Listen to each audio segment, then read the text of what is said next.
Ini meringati tahun baru itu jelas salah ini. Ini bukan tahun baru ini. Tahun terakhir. Karena ini tanggal 29 ya. 29. Jadi ini meringati akhir tahun. Tapi karena rektornya itu orang bejo, dalah itu gak ada yang nyoal kesalahannya. Jadi ini orang pinter sama orang bejo itu hebat orang bejo. Saya ini orang pinter, maka tahu kalau ini itu akhir tahun, bukan awal tahun. Tapi saya ada orang bejo, pinter saya tidak terekspos, sehingga orang tetap saja bilang ini peringatan awal apa? Tahun. Jadi menang orang bejo. Ini akhir tahun apa awal tahun? Hari ini akhir tahun. Berarti ini peringatan apa? Akhir tahun. Hanya orang bejo yang kesalahannya tidak dikoreksi. Jadi ini alhamdulillah. Jadi ya, tapi ini kesalahan yang tidak maksiat. Insya Allah dimaafkan Allah Subhanahu Wa Taala ini, karena kesalahan itu ada dua, ada kesalahan yang maksiat, ada kesalahan yang tidak maksiat. Di antara kenangan-kenangan saya dari Syekhina, guru kita bersama Kiai Haji Maimun Zubair, beliau itu sering dawuh, sering ngendikan, dan itu saya sampaikan juga ketika 7 hari wafatnya Agus Robah, cucu Mbah Maimun, putra Agus Robah. Di antara yang beliau katakan itu adalah sok hak agama itu sing gawe pegawai negeri. Itu berkali-kali beliau ngendikan gitu. Ya saya agak bantah. Nah, kalau santri bah, ya santri karuan mesti gawe agama, tapi sok ben sing gawe pegawai negeri. Setelah saya jadi kiai dan penelitian, saya itu berkali-kali didatangi dokter, tentara, juga polisi. Mereka sering bilang gini, Gus, saya ini dokter negeri. Saya ke NTT, ke Papua, karena saya muslim, berkebutuhan Islam, maka dibikinkan musola, dibikinkan masjid. Kalau kiai tidak bisa, bikin sendiri urunan, mau narik siapa? Mau narik tarikan di jalan yang mau nyumbang siapa? Tapi kalau kebutuhan negara, karena tugas negara, ya difasilitasi negara dan tidak dianggap misionaris karena negara. Begitu juga di beberapa negara yang non-muslim, kayak di Argentina, di Venezuela, itu ada masjid, ada kajian Islam ya karena duta besar. Dan itu aparat negara. Disinilah kearifan para ulama berkoalisi dengan umarok dengan makna yang positif bahwa agama ini harus ditopang umarok, sistem negara. Tentu di situ ada tentara, ada polisi, ada macam-macam. Kita sebagai kiai juga nggak berdaya di depan para bandar narkoba apa-apa kalau nggak ada BNN. Kita mau apa dengan korupsi kalau nggak ada KPK? Sehingga kearifan para guru-guru kita, mulai Mbah Maimun, bapak saya sendiri, NU, Muhammadiyah, semua ormas-ormas Islam itu pasti maulah kerjasama. Karena kita siapa ya? Kalau tidak kerjasama. Dan di antara pesan Rasulullah SAW adalah yaduwahi ma'al jamaah. Jadi apa ya, kebersamaan itu sudah berkah. Fa inna yadawahi ma'al jamaah. Jadi berkah. Lalu kenapa saya kalau ngaji bawa kitab? Ini agak sebetulnya itu lazim. Lazim itu suatu yang harus. Tapi karena kelamaan galak itu tidak pakai kitab. Seakan-akan bawa kitab itu yang aneh. Sebenarnya aneh mereka. Karena begini logika simpelnya ya. Umat Nabi ini berhak dapat apa coba? Berhak dapat warisan yang paling luhur, paling hebat, paling jernih. Apa itu Quran dan hadis? Pertanyaannya, siapa yang paling punya hak otoritatif untuk menerangkan Quran hadis? Ulama. Ulama yang mana ya? Yang kapabel, yang sudah diakui dunia kayak Imam Ghazali, Imam Bukhari, Imam Syafi'i. Artinya kalau kita tidak pakai materi itu, ulama mendapat pikiran kita, bukan mendapat pikiran mereka. Saya ulang lagi, kalau kita tidak pakai materi yang otentik, yang orisinil, umat ini mendapat pikiran kita, bukan pikiran mereka. Maka saya berusaha supaya teman-teman atau semua umat Islam dapat pikiran-pikirannya Imam Ghazali, pikiran-pikiran Imam Bukhari, pikiran-pikiran Abdul Qasim Al-Junaidi, kejernian-kejernian Abu Yazid Al-Bustami. Kejernihan itu diantaranya adalah misalnya makalah yang menurut saya itu makalah yang super. Jadi untuk ngadepi krisis karena COVID atau karena apalah. Itu lama dulu sederhana sekali. Beliau punya rumus yang mungkin jarang didengungkan orang, tapi saya akan kampanye rumus ini. Al-istighna, hakikatul istighna, itu adalah al-istighna anis syai' labihi. Jadi pemenuhan kebutuhan yang sebenarnya adalah kita berusaha menghindari sebanyak mungkin kebutuhan yang sekunder, yang nggak penting. Bukan memenuhi semua yang kita inginkan. Jadi misalnya begini ya, kalau kita lapar, itu keinginan kita itu makan enak apa asal makan? Tentu jawabannya asal makan yang sehat. Tapi kalau nuruti nafsu kita, makannya yang enak, teman makan ya enak, terus di warung yang favorit. Ini kan satu kebodohan. Kenapa untuk makan saja butuh definisi sekian banyak? Yang kita harus kecewa, warung favoritnya bisa sudah tutup, atau kita ke sana harus macet, ribet. Yang benar-benar arif dan bijaksana itu adalah al-istighna anisya. Sesuatu yang tidak mendesak itu jangan jadikan kebutuhan. Sehingga kalau kita puasa misalnya, semua makanan itu enak karena kita sangat lapar. Sehingga Abul Qasim Al-Junaidi ketika ditanya ma'idamu to'am, lauk makanan itu apa? Jawabannya lucu, alju, lapar. Kalau kamu lapar ya semuanya enak. Ini sudah mulai hilang. Kita bilang makan enak itu ya sate, ya gulai, ya pizza yang kita senang. Akhirnya apa? Untuk nikmati nikmatnya Allah itu kita jadi ribet. Apalagi yang orang-orang fasik harus ditemani perempuan yang tidak halal misalnya, atau harus ada ajudan, ribet. Nah pertanyaannya, orang yang ribet sama yang nggak ribet itu pinter mana? Pinter yang nggak ribet. Nah ini kearifan-kearifan yang mulai hilang. Lalu siapa yang bisa mewarisi itu? Ya ulama. Jadi ulama itu cara berpikir sebenarnya simple. Makanya mereka sering kalau tahajud itu, di antara makalah Sayyidina Ali paling terkenal dan yang menjadikan beliau punya derajat yang luar biasa itu adalah kafani izzan antakuna li robban wa kafani fakhron an akuna laka abdan. Ya Allah, saya ini sudah begitu mulia, begitu terhormat dan sangat-sangat terhormat karena yang menjadi Tuhan itu Engkau. Jadi rumus pertama itu karena menjadi Tuhan itu Engkau. Hanya Tuhan yang abadi, Tuhan yang pertama, hanya Tuhan yang al-awwal. Coba ya Allah, kalau saya ini punya Tuhan Fir'aun, punya Tuhan mati jadi tontonan lagi, itu kerennya di mana coba? Andaikan kita punya Tuhan Fir'aun, atau punya Tuhan yang asal usulnya manusia, apapun hebatnya manusia itu, kita punya Tuhan manusia itu. Tuhan yang lapar, yang kalau nggak makan mungkin pingsan, mungkin bisa kena COVID, nanti Tuhannya diisolasi, kayak apa? Makanya ketika Tuhan Allah, ya Allah menyindir ketuhanan selain Allah itu, Allah hanya menyindir dengan kalimat sederhana, karena yakulani to'am, yang kamu tuhankan itu masih makan. Hanya kalau nggak makan ya lemes. Jadi lama-lama ada orang gini, alhamdulillah tadi Tuhan mampir ke saya, kelihatannya lapar, setelah tak kasih makan sehat lagi. Susah nggak punya Tuhan yang seperti itu. Beda dengan Tuhan kita. Tuhan yang nggak butuh makan, nggak butuh minum, al-qayyum, zat yang berdiri sendiri tanpa butuh yang lain, al-awwal. Sebelum ada langit bumi sudah ada Tuhan kita yaitu Allah. Bandingkan dengan Tuhan-Tuhan yang dipertuhan yang lain, yang adanya setelah bumi, misalnya Fir'aun dan sebagainya. Sehingga Sayyidina Ali pertama jadi kebanggaan apa? Kafani izzan antakuna li robban. Saya ini keren betul karena punya Tuhan yaitu Engkau. Tuhan yang lahul asma'ul husna, Tuhan yang semuanya punya kebaikan, punya keabadian, punya keagungan. Terus wakafani fakhron an akuna laka abdan, dan saya bangga sekali karena saya menjadi hambamu.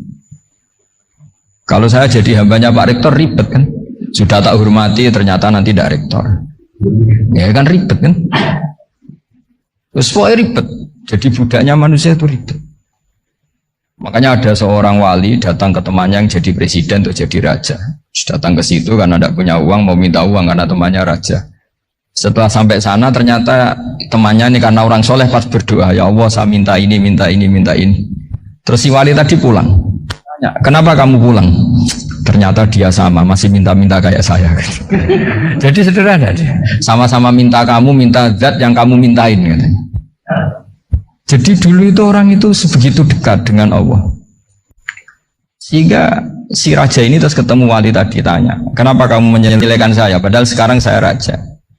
Terus ditanya sama wali tadi, karena temannya, kalau kamu di padang pasir tidak bisa minum dan harus minum 1 gelas, Dengan ongkos kamu harus mengasihkan semua kerajaan kamu demi minuman itu.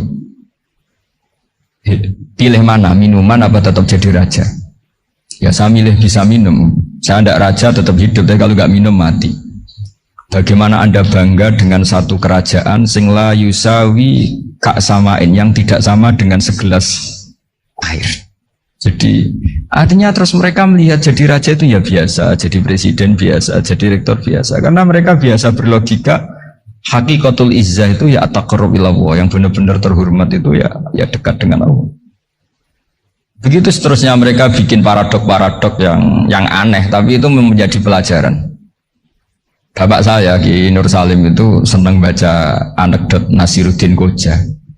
Itu kalau bikin orang-orang aneh, itu dia datang ke satu pesta pakai baju lusuh, pakai sarung lusuh atau celana lusuh, sama Sohibul Bed yang punya acara dibiarin. Setelah dibiarin dia pulang pakai jas, pakai dasi, pokoknya keren. Dihormatin, pakai alpat, pokoknya dihormatin. Silakan. Pas dia disuruh minum, minumannya itu disokkan saja ke sakunya. Jas, kamu harus minum yang banyak karena kamu yang dihormati, bukan saya. Terus makanan ya semuanya diletakkan di saku, ada yang apa, ayo kamu makan yang banyak. Alpatnya juga gitu, dikasih sate apa, ayo kamu makan yang banyak. Mereka tidak melihat saya, melihat kamu. Akhirnya orang satu pesta itu istighfar semua, berarti kita ini salah. Terus dia pidato, kenapa kamu uang gitu? Tadi saya datang, orangnya sama. Gara-gara beda pakaian, penghormatannya beda. Berarti yang berhak dapat makanan ini jasa ya, bukan saya.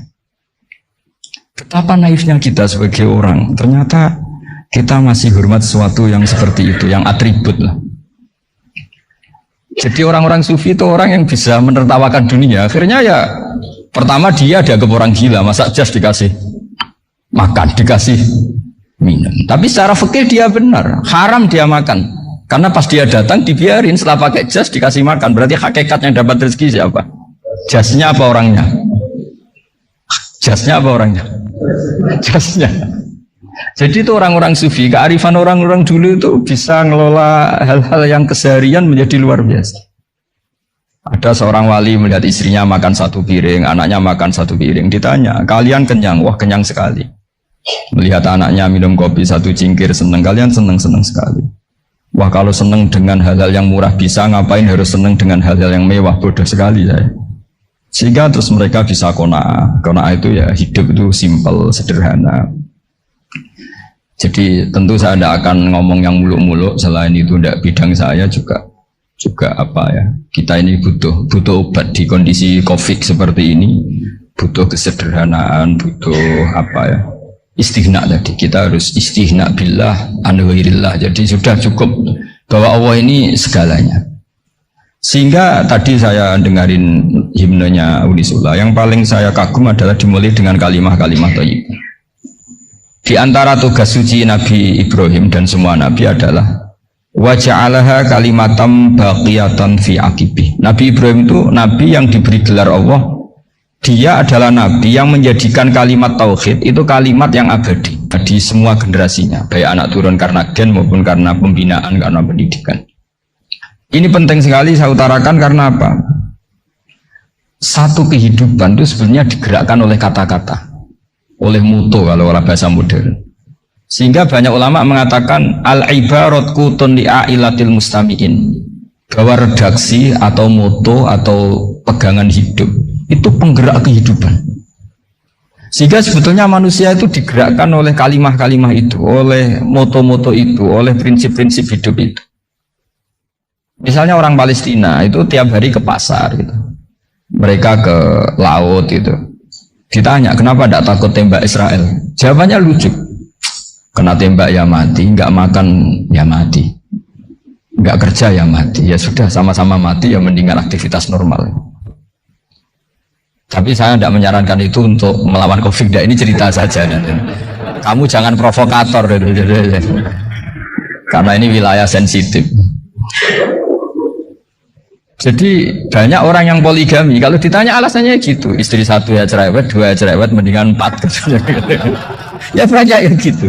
Tapi ada yang kebalikan, istri satu cerewet saja hampir jantungan, apalagi 4, tinggal matinya kan gitu. Itu semua yang menggerakkan itu kalimat. Kalimat itu satu pegangan. Banyak orang loh yang nggak ingin jadi rektor tuh banyak loh Pak Bejo. Jangan kira semua dosen ingin jadi rektor. Melihat rektor sibuk rapat mempertahankan reputasi Unisula atau sering pegang kepala. Ngapain repot-repot? Jadi tukang sapu aja dapat gaji, ngopi, rokokan, selesai. Bodoh amat jadi rektor, mikir orang banyak. Banyak loh orang yang nggak ingin jadi presiden tuh banyak. Karena ngopi nyaman, nggak ada yang ganggu. Mau tidur sampai jam 9 siang juga nggak ada yang ganggu. Sehingga mereka melihat pegawai negeri itu gak keren, orang kok diatur jam, disiplin. Itu memang cara Allah membagi rahmat. Mau kamu apakan coba? Cara syukurnya dia seperti itu. Bapak saya dulu tuh sering ngajarin saya, diajak jalan-jalan pagi-pagi. Melihat orang ngopi, makan uduk itu bapak semua. Kok enak jadi wong awam. Ngene esuk-esuk nyemak bocah kesel kabeh kono enak ngopi rokokan. Bapak kadang iri sama wong awam itu iri. Sudah gitu berharap masuk surga kan enak sudah gitu. Tahu-tahu mati, enggak tahu ke surga apa ke neraka ya enggak tahu. Jadi nah, orang dulu itu orang yang bisa mensederhanakan dunia. Sehingga ya sudah cara bahagia. Makanya saya alhamdulillah saya ini kerjasama sama UII sama beberapa kampus. Memang amdan itu sengaja. Kampus itu ya punya sistem yang nggak bisa mewakili sistem kiai. Kiai juga punya sistem yang nggak terwakili oleh kampus, juga sebaliknya saling melengkapi. Saya sering ketemu rektor UII, rektor kampus-kampus Islam. Mereka cerita, Gus pendidikan pondok harusnya dimodernkan gini-gini. Saya bilang, kalau pondok modern kayak kampus itu nanti saya ketemu Allah tidak bisa jawab. Kenapa Gus? Saya beri contoh gini. Kalau misalnya perempuan perawan lah atau apa saja, namanya perempuan, mau tanya tentang menstruasi atau haid. Kalau semuanya sistem kampus, dia harus kuliah dulu, registrasi dulu, kuliah dulu, bayar dulu, dan dapat jawabannya nunggu mata kuliah pas itu.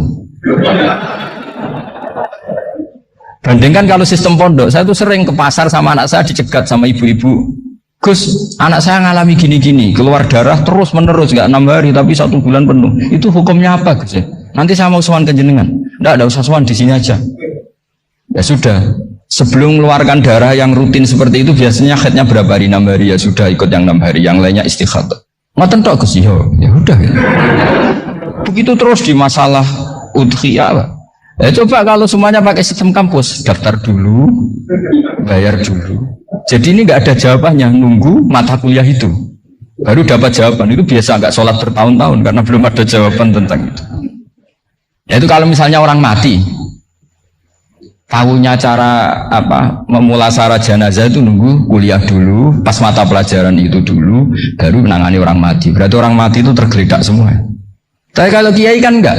Kesini orang mati terbakar, kalau dimandiin malah badannya copot-copot, itu gimana hukumnya? Ini ada orang mati Gus Kendat, ini disolati apa enggak? Ada orang mati apa itu oplosan ya, itu disolati enggak? So sering ditanya gitu. Gak usah registrasi Pak Rektor, gak usah registrasi, gak usah daftar, gak usah seminar. Makanya kalau orang kampus wani kiai itu ya kualat tenang gitu, karena ini yang on time. Tapi pondok seperti saya ya ikrar seikrar-ikrarnya. Pentingnya kampus karena melatih efisiensi waktu, disiplin, tata kelola manajemen, sehingga kita ya hormat. Tapi tadi kita harus saling melengkapi, sehingga saya tunjukkan ke publik bahwa saya hormat sekali sama polisi, sama tentara. Coba kita bisa apa ngadepi bandar narkoba kalau enggak polisi? Bisa apa coba menjaga NKRI kalau enggak tentara? Begitu juga, ya sudahlah kita memang fa'inayadawahi ma'al jamaah, kita berkah itu kalau bersama-sama, tidak bisa kita sendiri. Nah lalu orang kayak saya itu ya beberapa kali sebetulnya saya itu ditawanin jadi dokter honoris causa apa-apa. Kekhawatiran saya satu Pak Bejo, takut pas gak punya uang, itu dokter gak ada duit kan gak pantas gitu. Jadi repot gitu, daripada beban lah sudah lah, gak usah dokter. Jadi kalau gak punya uang ya pantas, terus kalau ngebis ya pantas. Suatu saat kalau mati nggak ada yang hadir ya pantas, nggak dokter gitu. Kalau sudah dokter kok masuk neraka, kayaknya apalagi rektor kampus Islam kok masuk neraka itu kan kok kayak agak pas gitu. Misalnya rektor Unisiola ditanya Mungkar Nakir, nggak bisa kan kayak gimana gitu. Makanya harus sering ngaji saya supaya nggak malu di depan Mungkar Nakir. Masa rektor ditanya Mungkar Nakir nggak bisa. Harus berani bentak. Ini saya rektor loh Pak Mungkar Nakir. Masa kalau wali-wali dulu berani. Masyhur di cerita wali-wali ditanya marobuka menabuka. Saya ini guru tauhid. Kok kamu tanya marobuka menabuka yang ngotok? Kok kamu tidak pernah ngaji enak aja tanya. Jadi wali-wali itu ya rileks aduh. Saya akan rileks wali di Bang Pak Rektor. Saya akan itu. Karena wali itu lebih dekat Allah. Sehingga orang dulu itu saya ulang lagi ya, ada satu kearifan namanya hidup itu apa? Hidup itu adalah cari sebanyak mungkin supaya hidup itu tidak tergantung pada banyak hal. Jika misalnya cara berpikir orang-orang modern itu sebenarnya banyak orang-orang ilmuwannya nggak ngagumi Amerika, bukan karena angkuh ndak. Untuk mempertahankan kebesaran negara sebesar itu, kebutuhan listriknya besar, kebutuhan tentaranya besar, kebutuhan apa? Sementara negara kayak Venezuela atau Swiss kebutuhannya ada banyak. Pertanyaannya, yang tergantung dengan banyak hal sama yang tidak tergantung banyak hal itu pinter mana? Kalau dibalik pertanyaannya gitu, negara-negara maju itu tidak keren kalau dibalik pertanyaannya. Orang yang untuk mempertahankan eksistensinya banyak, butuh banyak hal dengan yang tidak butuh banyak hal itu pinter mana? Orang yang bahagianya nunggu jadi dokter, nunggu jadi kiai besar, kiai viral, dengan orang yang bahagia cukup dengan ngopi itu pinter mana? Tapi kalau dibalik pertanyaannya, orang yang tahunya nikmat hanya kopi dengan nikmat yang banyak, pinter mana? Makanya Mbah Mun itu kalau guyon itu lucu. Aku ikut saake ambek wong desa sing mlebu swarga. Saya dulu eskal mlebu swarga kok disakeni. Akhirnya beliau memberi penjelasan. Wong desa iku roe pakanan enak, iku mau kopi mbek uduk. Lah swarga iku mau nuruti sing dikarepno. Akhirnya wis mau mangan wis ngopi nguduk ngopi ora roh makanan liyane ku ora roh nasi mandi yo ora roh pizza yo ora roh apa-apa. Terus saya bilang wah lah niku nak nganti selera tentang wanita cantik iku juga sederhana, rodok pesek ya wis cantik, rodok ireng ya wis apa bidadarinya seperti itu karena saking enggak pengalamannya. Jadi surga itu kan nuruti apa yang diinginkan. Kira-kira keinginan orang kampung kalau di surga itu apa coba? Makanan apa coba? Ya, mana nggak senengnya ketemel gemblong itu. Artinya malaikat lebih suka nangani surganya orang-orang kampung di Bang Pak Rektor. Ini sudah ribet ini. Makanan apa saja sudah dicoba ya. Terus kalau di mall tahu orang macam-macam, seleranya macam-macam Mas Dina. Enak mana kalau sampai jadi malaikat pelayan surga? Suka melayani orang kampung apa yang orang kota? Orang kampung kan? Jadi ya itu guyon ya, guyon tapi itu menjadi pikiran kita bahwa orang yang banyak kebutuhan itu sebetulnya banyak kebodohannya karena menggantungkan kebahagiaannya dengan banyak hal. Makanya Imam Syafi'i ngendikan istighna itu apa? Al istighna anisya'i, yang dikatakan kecukupan adalah berusaha sebanyak mungkin banyak hal tidak kamu butuhkan, bukan memenuhi semua kebutuhan kamu karena nafsu kamu ini tidak ada batasnya gitu. Kalau kamu penuhin nggak akan selesai. Itu ada perempuan yang kurang cantik itu minta doa saya, Gus doain suami saya kaya, terus tak guyonin, terus nggak minta. Kalau suami kamu kaya, yang pertama dirubah itu apa? Rumah supaya rumah saya bagus. Kedua apa? Mobil supaya mobil saya bagus. Nanti yang dievaluasi itu kamu. Mobil bagus, Alphard, rumah mewah, istrinya kamu pasti itu dievaluasi langsung nggak usah sudah gini aja kan. Jadi pertama yang dievaluasi itu kaya itu coba kalau suami kaya itu yang dievaluasi pertama rumah ya, rumah ganti, setelah itu apa? Mobil. Kira-kira berikutnya akhirnya bagus nggak jadi. Nabi Ibrahim itu pernah minta umur panjang, keren umur panjang. Sama Allah nggak dijawab.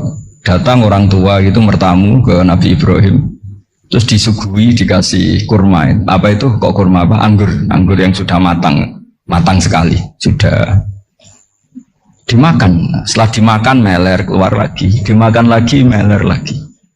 Terus Nabi Ibrahim masuk lagi ke kamar. Ya Allah, doanya tak cancel. Nanti kalau saya tua kayak itu. Jadi Allah itu nggak jawab langsung tapi ngirimkan itu. Akhirnya ya Allah nggak jadi. Nanti takut itu. Saya pernah ngalami jadi kiai tadi, ada ibu-ibu ya kurang ya nggak pati cantik lah. Suaminya tuh miskin sekali. Minta doa saya supaya kaya. Bareng tak kasih pertimbangan itu udah nggak usah nggak jadi. Jadi itu kearifan. Tapi kearifan ini harus kita tanamkan. Saya nggak bisa membayangkan Indonesia yang besar ini, andai kan tidak ada qanaah, nerimo ing pantum. Coba sekarang ada COVID. Andai kan Indonesia tuh kayak Perancis. Saya beberapa kali punya tamu orang yang hidup lama di Perancis, bahkan dapat istri orang Perancis. Itu dulu nggak begitu mencintai Indonesia.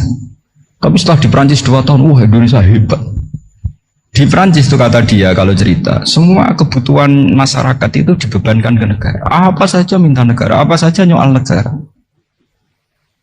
Sementara Indonesia, coba kalau Indonesia mengalami seperti ini, kok tidak ada qanaah rimo ing bantu, bisa kios Indonesia. Orang miskin nyalahkan negara, kelaparan nyalahkan negara, apa saja. Tapi barokahnya dididik kiai, jogeman nyalahno wong liya. Urip romo ing pandum, diame. Sampai gak ngerti kalau Covid.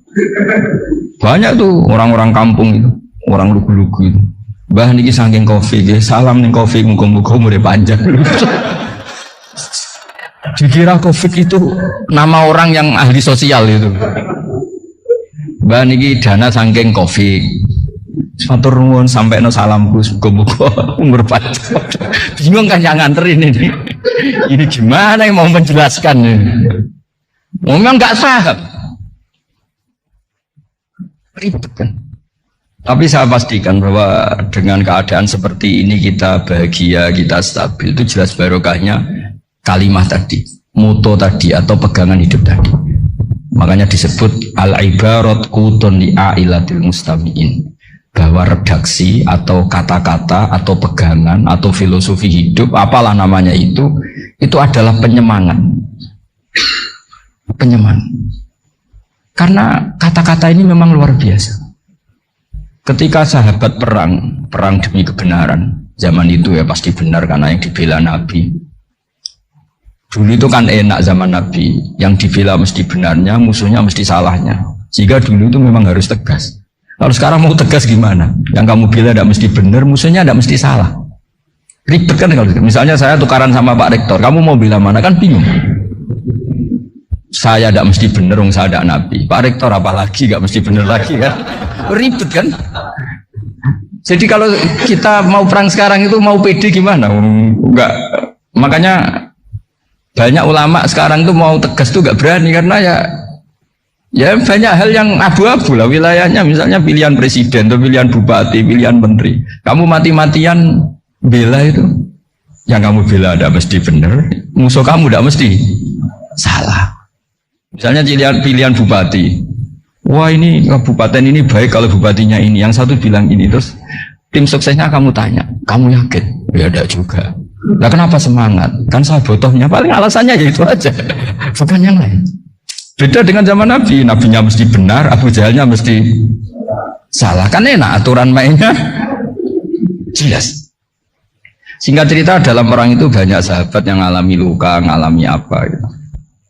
Kemudian curhat ke Nabi, ya Nabi gara-gara derekkan jenengan, ngikuti jenengan saya harus ngalami seperti ini. Ngiranya orang itu diapresiasi sama Allah keluarnya. Ternyata sama Allah gak diapresiasi. Malah diturunkan ayat intakunu ta'lamuna fa innahum ya'lamuna kama ta'lamun wa tarjuna minallah malah yarjun. Kalau kamu sakit karena perang, orang-orang kafir itu ya sakit, itu saja berani padahal demi kekafiran. Wa tarjuna minallah malah yarjun, padahal kamu punya nilai lebih yaitu berharap kepada Allah yang mereka tidak punya. Saya jadi kiai itu ya kadang mangkel. Karena yang benci ya benci, yang seneng itu ngel-ngel loh kayak Pak Bejo. Jadi semuanya ribet. Nah iya, yang benci ya ganggu, yang seneng ya ganggu, tambah nemen. Seribet. Tapi kalau sudah ingat bandar narkoba, mereka berhadapan dengan polisi, kadang ditembak karena kesalahannya terlalu fatal. Antar persaingan mereka juga bisa tembak-tembakan karena merebut pasar narkoba. Itu saja mereka berani. Kok kita yang jadi kiai kadang dicium tangannya, dihormati gak berani, hanya takut apa ya, musibah-musibah kecil lah, atau problem-problem kecil. Nah iya, kalau kita bandingannya gitu. Kalau kamu mau tahajud kedinginan, itu masih nanti dihisab Allah itu gitu. Maling ayam itu keluar malam-malam, hanya dapat ayam. Itu gak takut dingin. Ya gak takut digebuki masa. Kamu mau tahajud saja takut dingin. Makanya nanti hisabnya orang soleh itu nanti dijajarkan orang dolim. Terus diperbandingkan. Wah itu habis kamu kalau itu.